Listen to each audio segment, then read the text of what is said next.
மலை செங்குத்தாக இருந்தாலும் மனசில் உறுதி இருந்தால் வெற்றி நிச்சயங்க. விழுந்தாலும் எழுந்திருக்கிறது, தோத்தாலும் மறுபடி ட்ரை பண்ணுறது, இதுக்கு பேர் தாங்க உறுதி. நான் இதை சாதிச்சே தீருவேன்னு மனசில் அடித்து சொல்கிறது. சரி, உறுதினா என்ன? காற்று அடித்தாலும் அசையாத மரம் மாதிரி 100 பேர் முடியாதுன்னு சொன்னாலும் நான் பண்ணுவேன்னு நிற்கிறது. உறுதியோட 5 சக்தி தெரியுமா? கஷ்டத்தை அப்படியே உடச்சிடும். பொறுமையாக காத்திருக்கும். உறுதி காத்திருக்கும் போதும் வேலையை பார்க்கும். உறுதி இருந்தால் கல்லும் பஞ்சாகும்.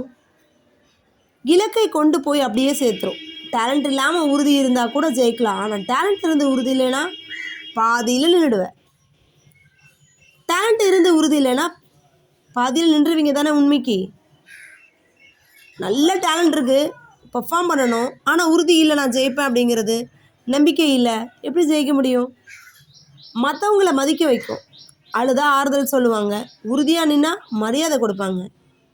அழுவீங்களா, உறுதியாக நிற்பீங்களா? தோல்வியே சக்ஸஸ் ஆக்கும். ஒவ்வொரு தோல்வியும் உறுதி உள்ளவனுக்கு பாடம், மற்றவனுக்கு அது முடிவாக மாறி போயிடுது. இன்னொன்று பார்த்தா வரலாறு படிக்க போகிறீங்க. ஏபிஜே அப்துல் கலாம் சாராக இருக்கட்டும், பல்பு கண்டுபிடிச்ச எடிசனாக இருக்கட்டும், இல்லை நம்ம கிரிக்கெட் பிளேயர் சச்சின் டெண்டுல்கராக இருக்கட்டும், எல்லார் பின்னாடியும் ஒரே வார்த்தை தான், நான் ஜெயிப்பேங்கிற நம்பிக்கை இருந்துச்சு. அவங்கக்கிட்ட ஒரு உறுதியான நம்பிக்கை. நான் ஜெயிக்க தண்டியும் உறுதியாக ஓடிக்கிட்டே இருப்பேன்னு அவங்க வச்சுருந்த அதீத அந்த நம்பிக்கையோட உறுதி வெர்சஸ் எப்படி பாருங்கள். பிடிவாதம் தப்புன்னு தெரிஞ்சும் விடாமல் பண்ணுறது. உறுதி அப்படின்னு சொன்னோன்னா சரியான இலக்குக்காக விழுந்தாலும் எந்திரிக்கிறது. சரிங்களா? சரி, உறுதி பற்றிய பொன்மொழிகள் கேளுங்க. உறுதி இருந்தால் கண்டிப்பாக வழி பிறக்கும். மலையை பிளந்தது உளி இல்லை இல்லையா? அது உறுதி தான். ஒரு முறை தோத்தா விடு, ஆனால் கனவை நோக்க விடாத. உறுதியான மனசு இருந்தால் முடியும். சரியா? உறுதி இருக்கிறவன் கடைசி வரைக்கும் களத்தில் நிற்பான்.